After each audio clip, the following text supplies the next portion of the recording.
షారుఖ్తో జవాన్ తీసి 1000 కోట్లు రాబట్టాడు అట్లీ.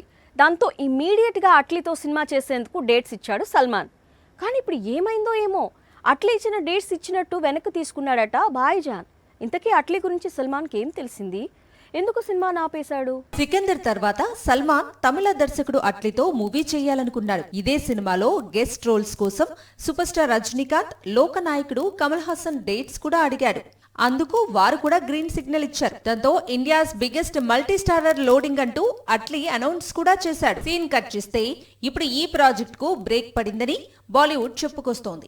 అందుకు తగ్గట్లే గత కొన్ని రోజులుగా అట్లీ దర్శకత్వంలో అల్లు అర్జున్ అంటూ హంగామా మొదలైంది. సల్మాన్ తో అట్లీ సినిమా ఆగిపోవటం వల్లే ఐకాన్ అట్లీ కాంబినేషన్ తెరపైకి వచ్చింది అనేది బాలీవుడ్ డౌట్. జవాన్ లాంటి బ్లాక్ బస్టర్ తీశాడు. కోలీవుడ్ లో విజయ్ కి వరుస హిట్స్ ఇచ్చాడు. అలాంటి దర్శకుడితో సల్మాన్ ఖాన్ సినిమా ఎందుకు వద్దు అనుకున్నాడంటే ఒక్కటే రీజన్, అదే బడ్జెట్.